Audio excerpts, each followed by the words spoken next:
Let's begin by sitting nice and tall, spine erect, chest open, shoulders relaxed. Both the hands in Chin Mudra, palms facing up, close your eyes. Relax your shoulders, relax all your facial muscles.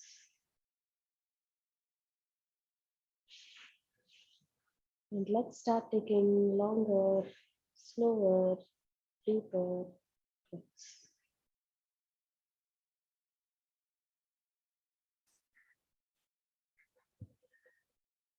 The belly expanding as we breathe in.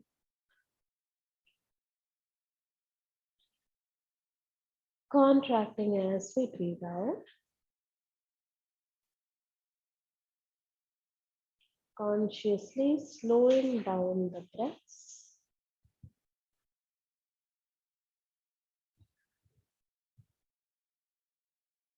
Making the breath slower, softer, smoother.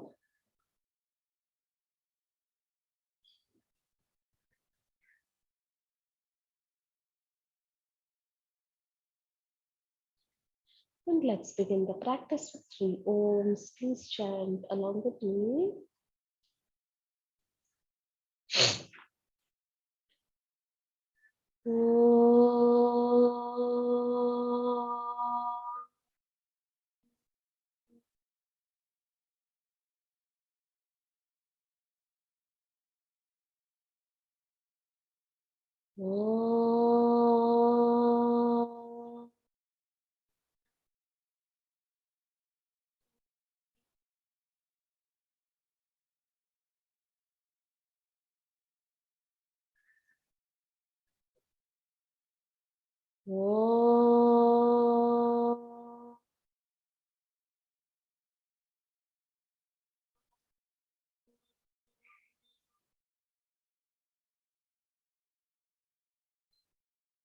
Om Shruti Smriti Puranaanamalaya Karunalayam Namami Bhagavat Pada Shankaram Loka Shankaram Harihi Om Shri Gurubhyo Namaha Harihi Om. And slowly opening the eyes. So yesterday we saw the first verse. Okay, so today we will move on to the second verse. We will see how to pronounce and then we will chant. Okay, like how we did yesterday, we will chant. Okay. Nacha prana sangyo navai panchavayu nava sapta dhatur nava panchakosha nava panipadam nachopastapayu chidananda rupa shivom shivoham. Okay, so nacha prana sankhyo. Prana sankhyo means all the vital airs. We will see what all these are. We'll just see the word by word meaning. Prana sankhyo means the vital airs. Navai panchavayu. Panchavayu means the 5 air modifications. All of this we will see, just know the meaning. Okay. Nava sapta dhatu. Sapta dhatu means the 7 components with which the body is made of. Nava sapta dhatur, nava panchakosha. Panchakosha means 5 sheaths that are there. Navak pani padam. Navak means vak is the mouth, right? The tongue, speech. Pani padam means hands and legs, and not the mouth, hands and legs. Na chopasta payu. Chopasta is our reproductive organs. And then upasta is reproductive organs, and payu is the anus. Okay. Chidananda Rupa Shivoham Shivoham. I am the pure existence, consciousness, bliss. So this is what this second verse is all about. Now we will chant together. Okay, please chant out aloud. It's a beautiful composition to learn, and if you can remember it and chant it, nothing like it. Okay. Nacha prana sangyo nave panchavayu Nava saptadatur nava panchakosha. Navakpanipadam nachopastapayu. Chidanandarupa Shivoham Shivoham. Together. Nacha prana sangyo na vaipanchavayu. Navasa tadhatur navapanchakosha. Navakpanipadam nachopastapayu. Chidanandarupa Shivoham Shivoham. Chidanandarupa Shivoham Shivoham. Chidanandarupa Shivoham Shivoham. So in the previous verse, what did the Acharya negate? He negated the entire subtle body. Okay, and here he is negating the gross body and not the gross body. What is this gross body, subtle body? I have only one body. What are the other bodies that we are talking about? So we have three bodies.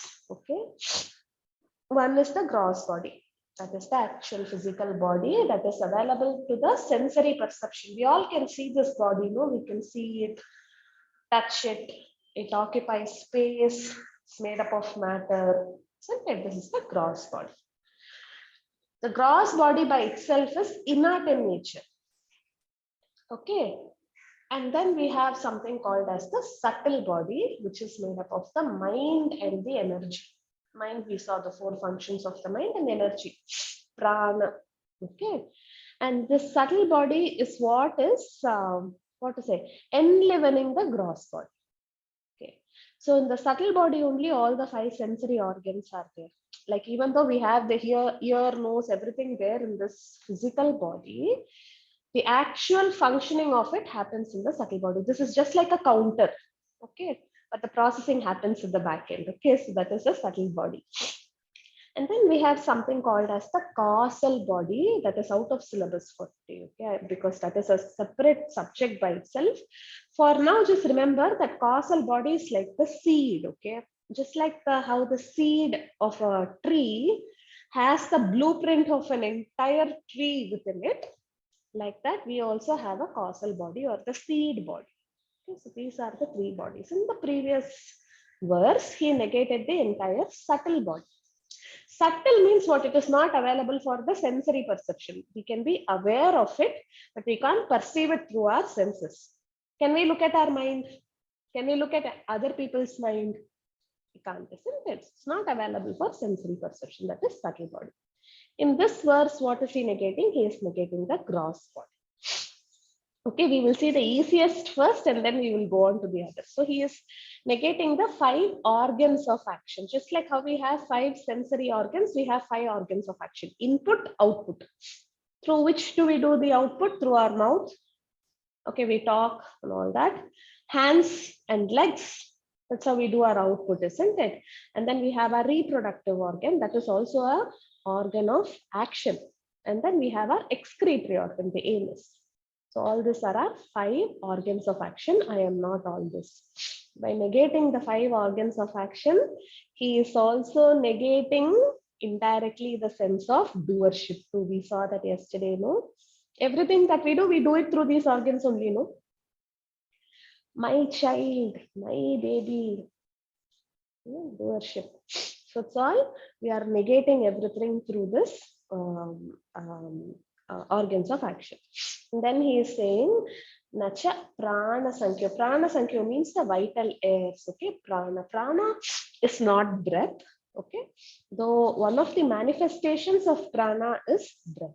Okay, so prana is the vital energy that is going through the body, and it is what is it flows through the nadis that are there in the subtle body. Okay, and then navai panchavayu. So the energy that flows through the subtle body, there are many different classifications of it. But there are 5 important classification of this prana based on the function that they do. Pretty much similar to our different systems that is there in the body, right? So we have the prana. Prana is the one that is um, taking care of the respiratory system. Okay. Apana. Apana means excretory.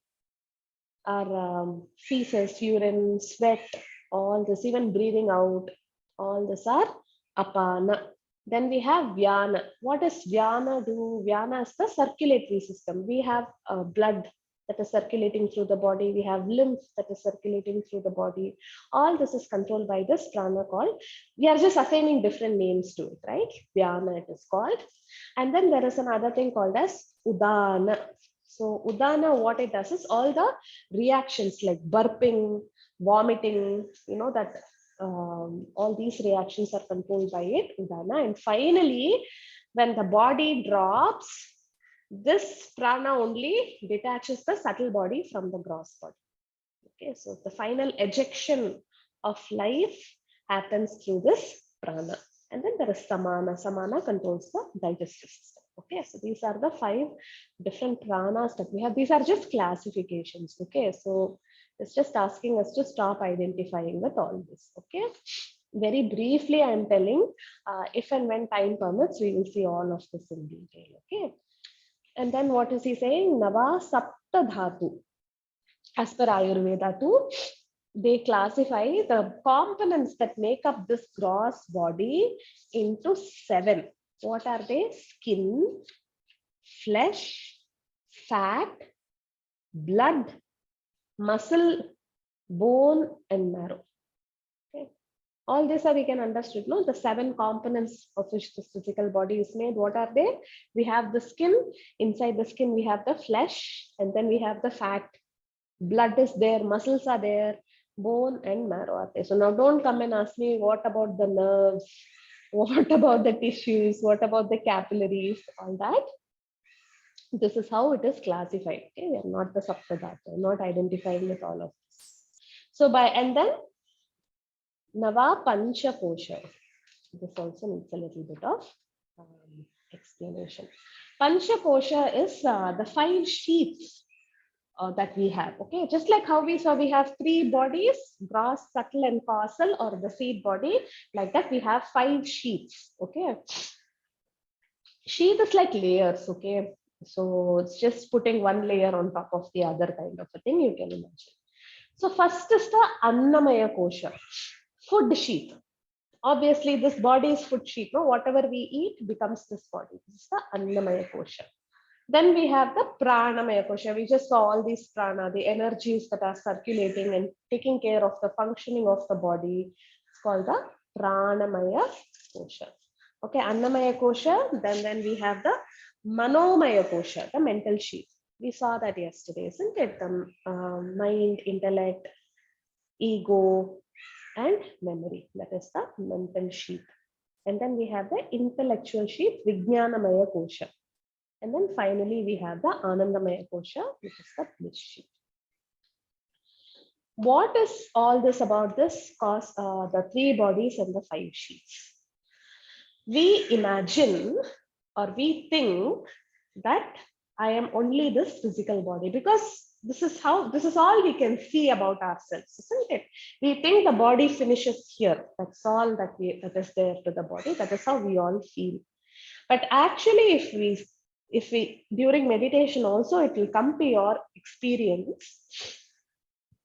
Our bodies are much bigger than this.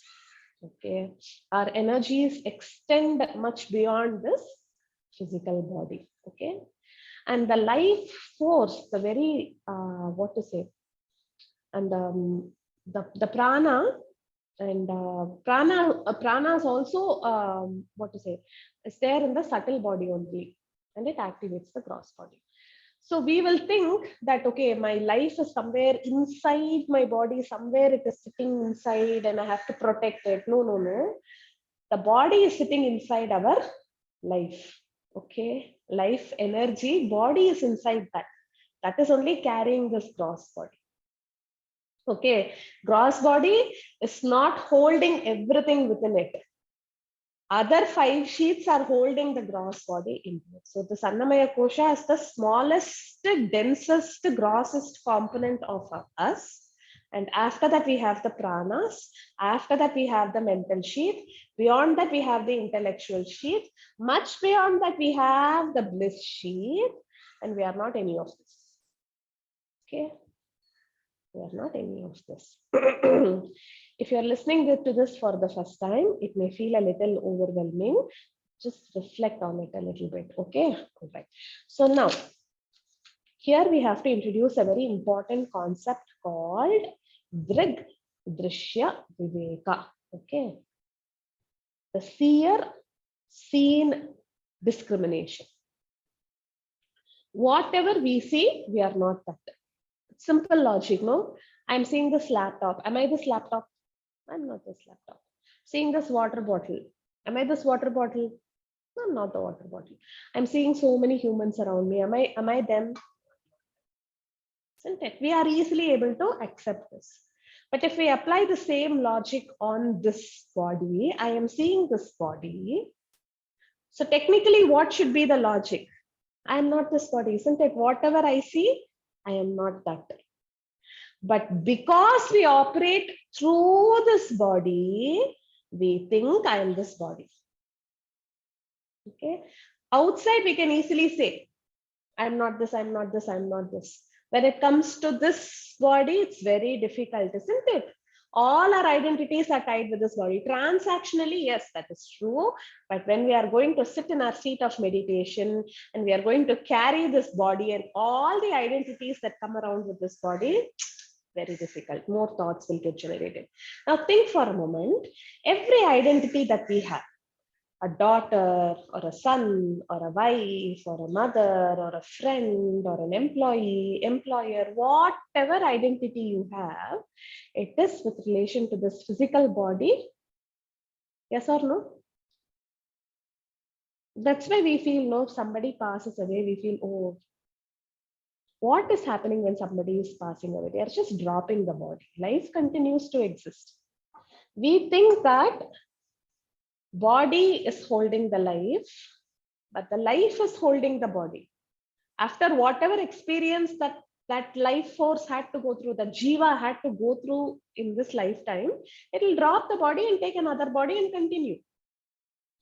But we only look at this physical body and we limit ourselves to think that we are this body and get bound with all the identities tied with this body. This is a very, very deep thing. And in a way, it is a little scary also, because you are saying that you are not something that you always think that you are. So yesterday we saw, right, the moment we wake up, the first thought that comes to the mind is, I am. And after that, only everything else comes. I am Aruna. I have to go teach a class now. It's already 5 o'clock. All other thoughts come on top of it, isn't it? So most of the other thoughts that we have after the I am is either associated with the body or it is associated with the mind. Okay. And because we can see our body is something that is seen, isn't it? Seer is different. The one who sees the body is different from the body. I am not the body. I am the seer. Body we can actually see with our eyes. What about the mind? I'm not seeing the mind. So how can you say I'm not the mind? We may not be able to physically see the mind, but we can still be aware of the mind. Yes or no? We are aware of the thoughts that is going through our mind. So in a sense, we can see our mind, isn't it? Mind means all the 4 functionalities of the mind. We can see it, isn't it? So that which you are seeing, you are not that. You are just a witness. So the seer is different from that is being seen. Currently, what is happening? No, the seer and the seen are just closely enmeshed together, and there is a confusion happening. The seer thinks that he is the seen. Okay, is it very confusing? Is it very confusing? Okay, it is a little confusing. It's okay, be confused. Think about it. Okay, you can see the body, you can see your mind. That which you see, you are not that. So by that, what do you mean? You are not this body, you are not this mind. Okay, that is what he is negating in the first two verses. This is called as the Drig, Drishya. Okay, Drig is object of whatever object that you are seeing. Drishya, the one who's seeing. These two are different. Viveka means discrimination. Okay, but I don't think discrimination means discriminating against something. To be able to separate and what to say, understand. Okay, in that sense, the discriminative power of the intellect. Okay, so this is what is the Drishya Viveka. This is also called as the Kshetra Kshetrajna. In fact, there is a full chapter, Kshetra Kshetrajna Yoga itself in Bhagavad Gita. What is that? The field of experiences and the experiencer. All they are separate. Okay, you today's practice, we will be practicing all this. We will be practicing this Drishya Viveka. Okay, so in this verse, what he is negating, he is completely negating the gross body and all its functions. Okay, if you are not able to fully understand what is this Panchakosha, what is this Panchavayu, what is this Saptadhatu, they're all nothing but the gross and the subtle body. We are just cutting it off completely and saying, I am not this. How do we use this knowledge in our day-to-day life? Important, no? All this technically, okay, let it be. How is it going to be useful to me? Bodily identification generates a lot of thoughts, isn't it? Just yesterday, did you all do the exercise? Were you all able to watch your thoughts? How was it? It was quite intense. If I had done it seriously, it would have been quite intense, right? Today, just note how many thoughts about the body we have. Okay. Primarily, we will have a lot of complaints with respect to body. Not just with respect to our physical appearance, but also with respect to the comfort that the body creates. Yo, it's so hot, I'm sweating, it's so humid. So my head, no, it's always aching. I don't know what to do. My leg, I have injured my leg. I have to go around, walk around with braces. Cha, what is this life? Keep complaining, keep complaining, keep complaining about discomforts of the body.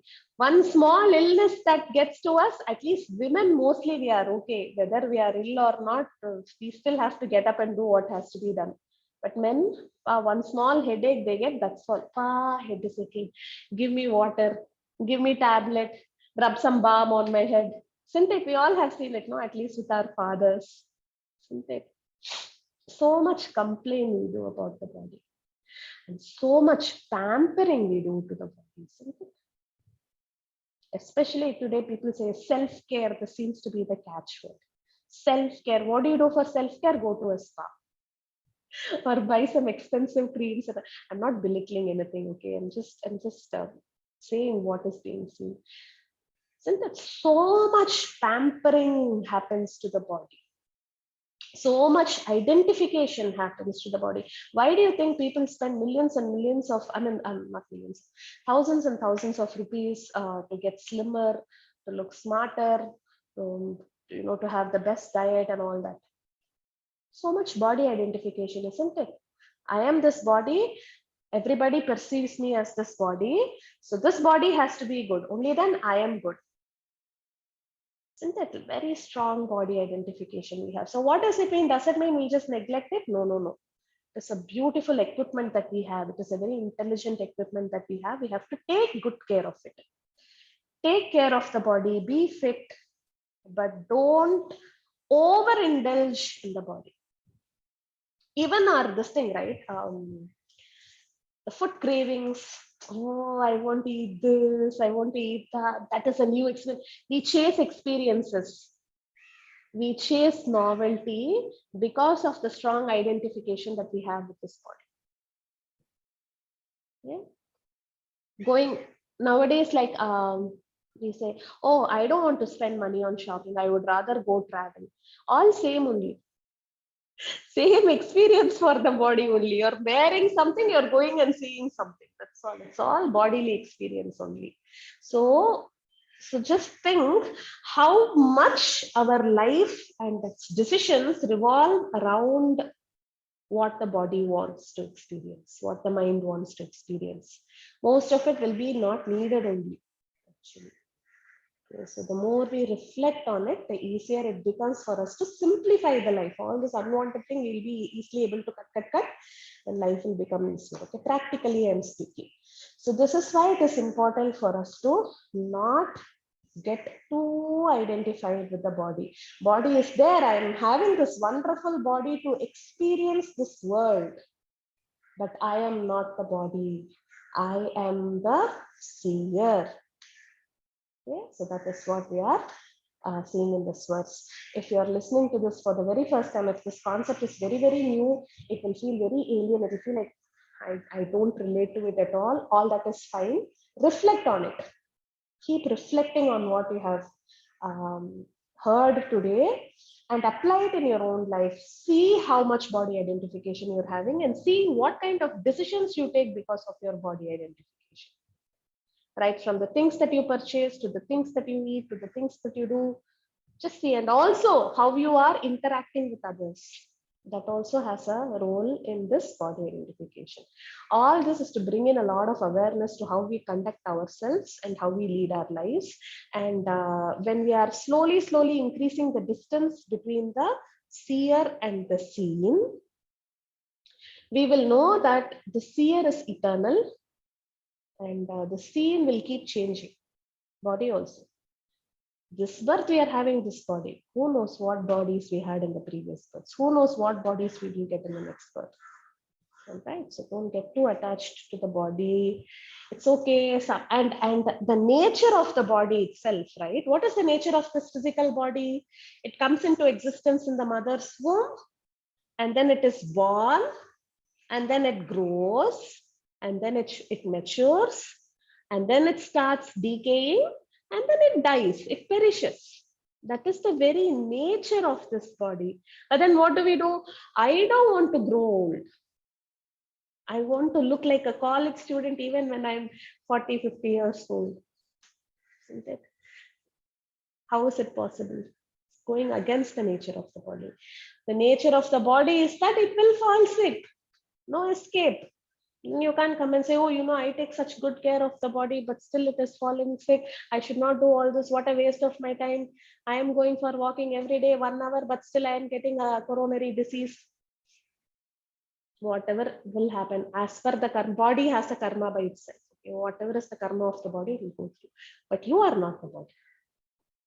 It is a very, very powerful thing to remember.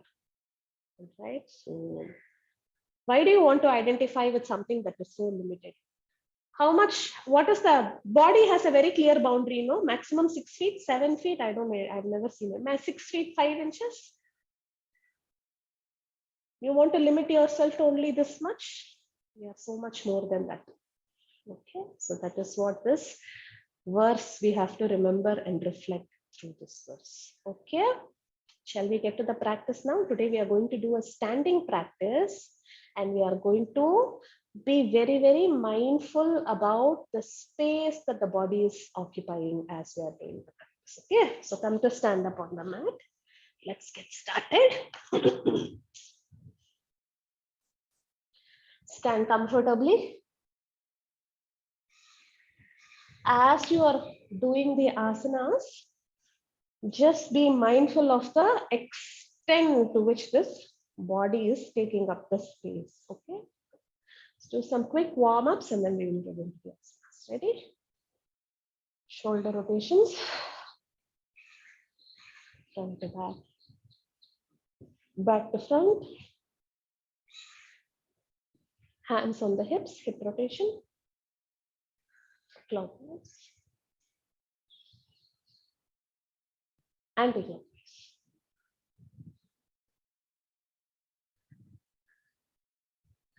Hands down. Lift your heels, drop it down. Onto your toes. Down. Up and down. Up and down. Last time. Up and down. Good job. Take your feet wider apart. Okay, we will start with warrior one. Okay. Nice wide distance. Right foot turns off to the right.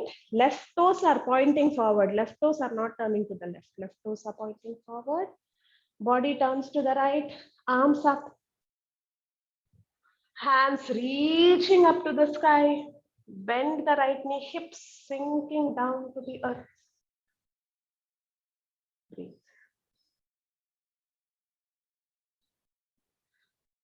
Hold and breathe. This physical body is nothing but what we eat. This body. Do we identify ourselves with mangoes and rice and bananas and vegetables? We don't, right? Keep holding, keep breathing.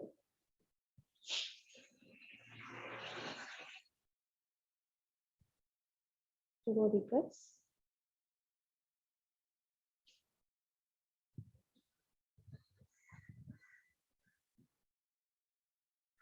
And then slowly straighten the right leg. Turn your body to the left, coming back to center.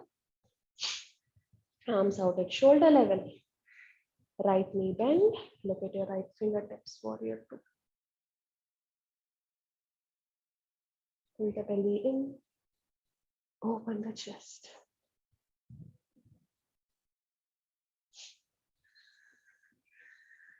Every day the body changes. Something that is constantly changing can never be the truth. Truth is that which remains the same in all three periods of time, isn't it? But every day this body is changing. How can it be a true thing?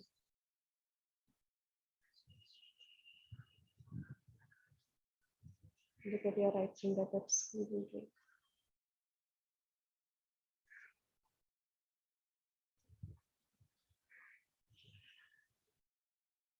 Two more deep breaths.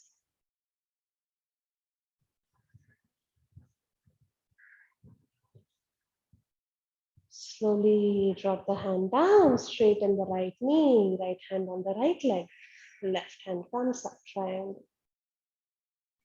Chest opens, look up at the ceiling. As you're seeing now, you're able to see the fan, maybe the sky, you're able to see buildings around you. So many objects you see. And in your line of vision, there is also this left hand, isn't it? So also seeing your left hand. Why am I associating only with this hand, not with the other things that I'm seeing?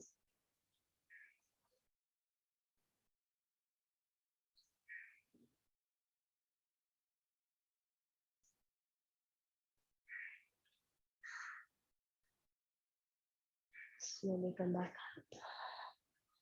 Drop the hand down. Right foot in, left foot up. Body to the left. Now you have to reflect. I'm going to shut my mouth, okay?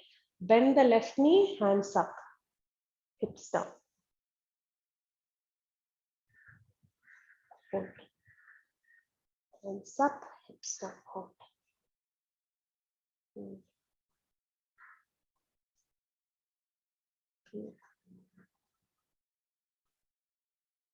Breathe, breathe, breathe. Hold and breathe, hold and breathe. Keep holding, keep breathing.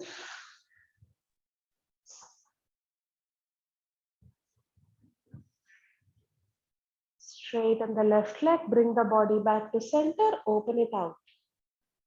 Bend the left knee. Look at your left fingertips. What do you do?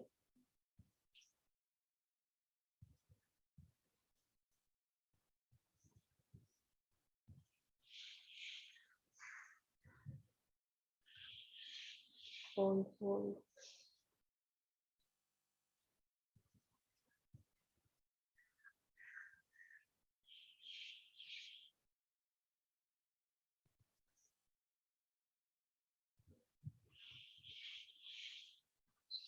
Hands down, left hand on the left leg, straighten the knee, left hand on the left leg, right hand comes.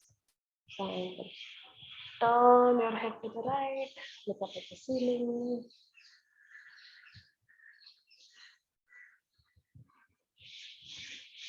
Deep breaths.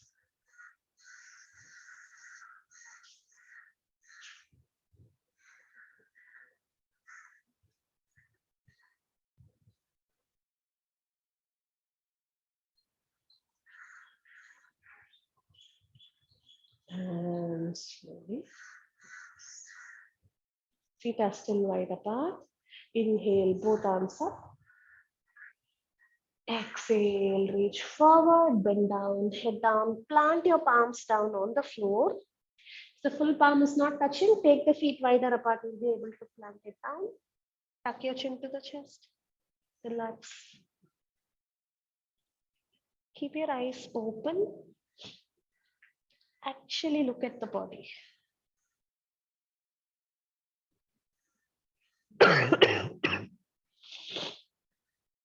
Thank the body for helping you experience this life.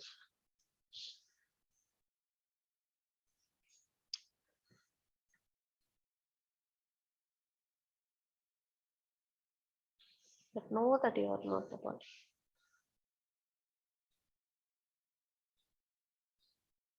And slowly lift your head up, chest up, look forward. Sharp, shake your legs out, shake your hands out. And then slowly find your way down to sit comfortably. Oh.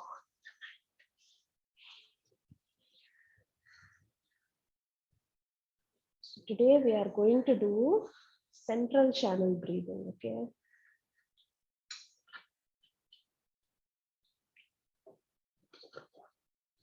So I want you to visualize a beautiful ball of light, full of divine light, okay? And it is hovering some 2 feet above your head. And as you inhale, the ball enters the body through the crown of the head, goes all the way down to the belly. And as you exhale, it travels further down the body and enters 2 feet down into the earth.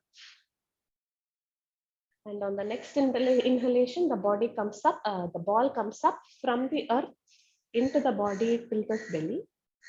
And on the exhalation, it travels further up and goes up to the sky. Why this 2 feet? Just to expand our own boundaries, right? Actually, when you meditate regularly, when you do all these practices regularly, you will be able to sense your subtle body. It is available for our cognizance. And you will realize that you are so much bigger than this. Okay. Just to bring in that kind of awareness, we are doing the central channel. Okay. Shall we try? Close your eyes.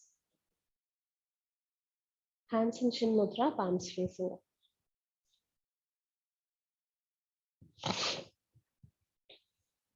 Now imagine as if you're gathering all your attention, all your focus to the central column, which is the spinal column in the body.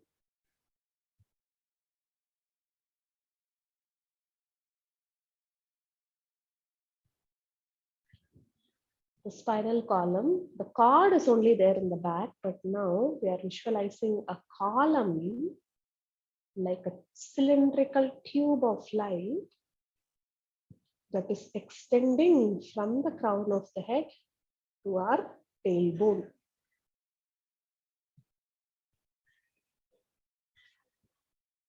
A cylinder of light, not just a line, but a cylinder, 3 dimensions.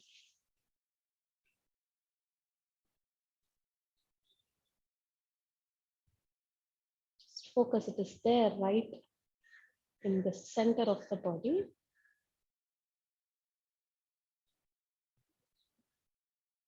And this column of light is going up towards the sky and also going down into the earth.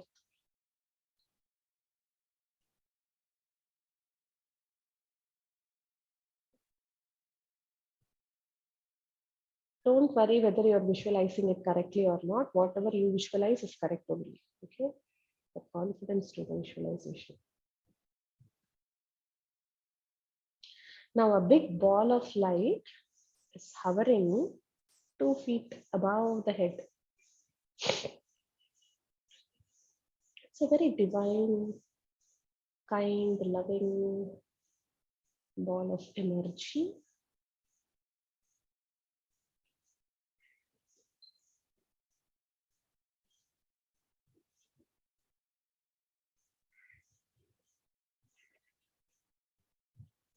And now, as you inhale, the ball of light slowly descends through the column, central column, enters the crown of the head, and goes all the way down till the belly.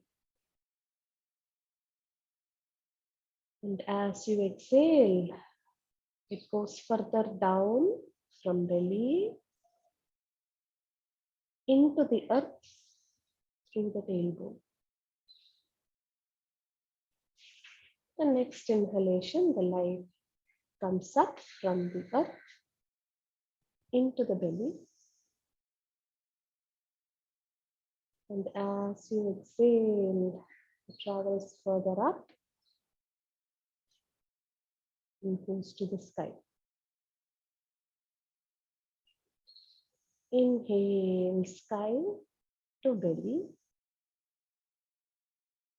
Exhale, belly to earth.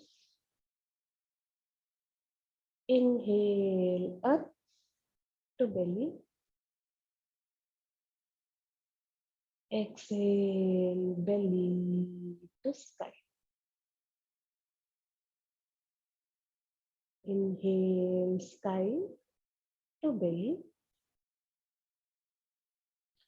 Exhale, belly to earth. Inhale, earth to belly. Exhale, belly to sky.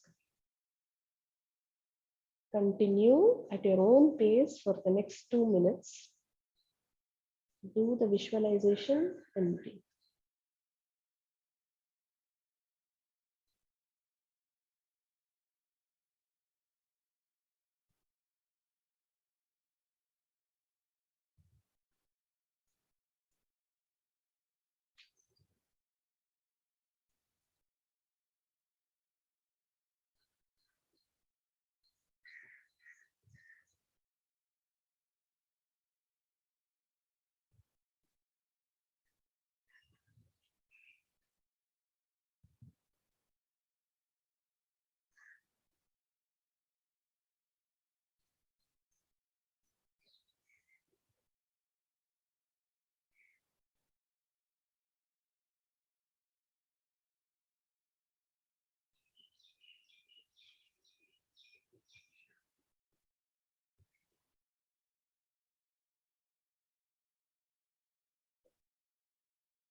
Now, wherever the ball of the light is, complete the cycle and release it back to the sky.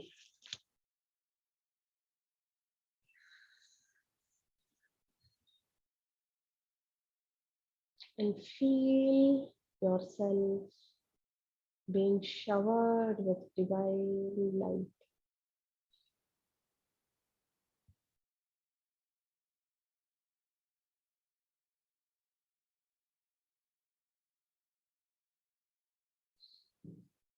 Going to start our meditation. If you want to make yourself a little comfortable to stretch your legs out, if you want to do that. But if you're okay as you are, sit.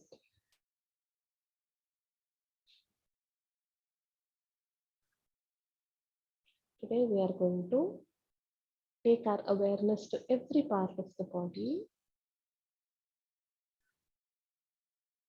Going to see every part of the body mentally. Okay.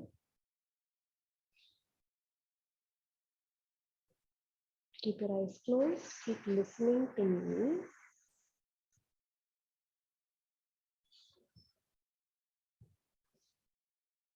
And as you are sitting,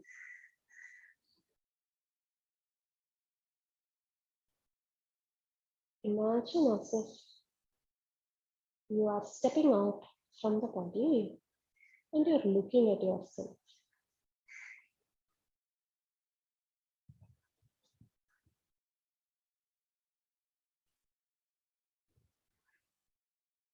Seated in your home, wearing the clothes that you're wearing, as if you're just looking at yourself. Just see that. Stepping out in front of you and you're looking at yourself.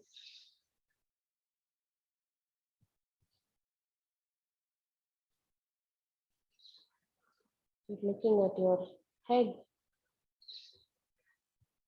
the face,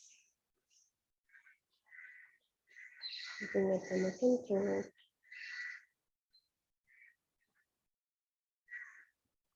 looking at your shoulders, chest, looking at your hands, the palms that are turned upwards, looking at the fingers that are holding the chin mudra, looking at your stomach, your hips, your pelvis. You are looking at your legs, that is in the cross-legged position. Slowly walking around you. And from the back, you're seeing the spine,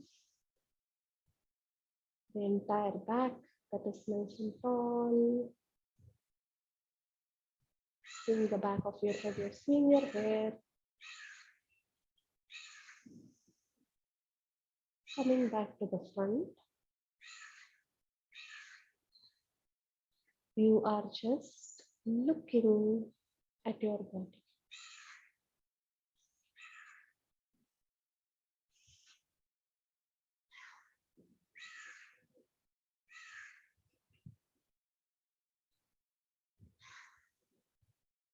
Keep looking at it.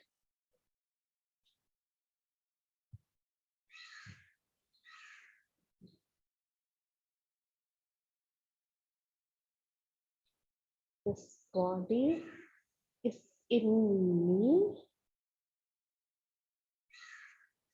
I am not in this body.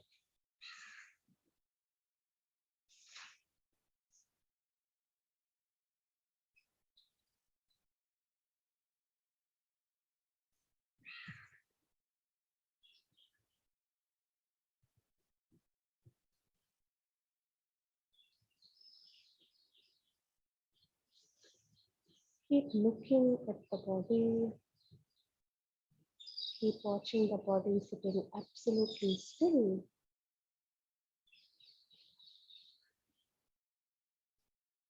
Stay here for a few more minutes.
Now take a deeper breath.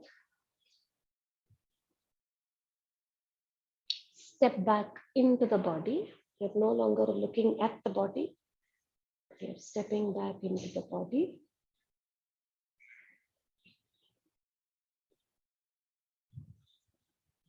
Slowly open your eyes.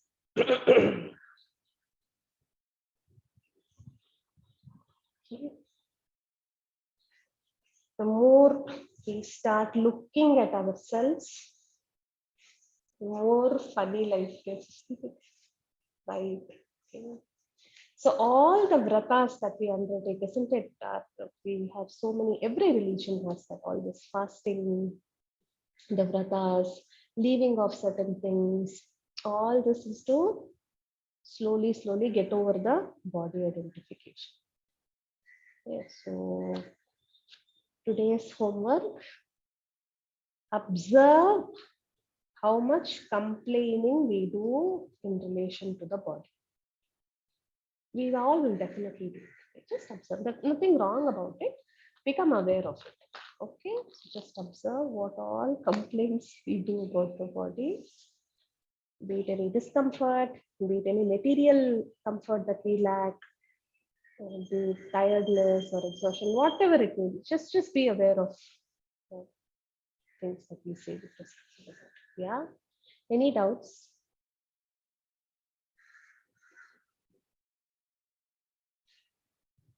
It is right. Nobody has any doubts. Yeah, Aisha has. Yeah. கேக்கல.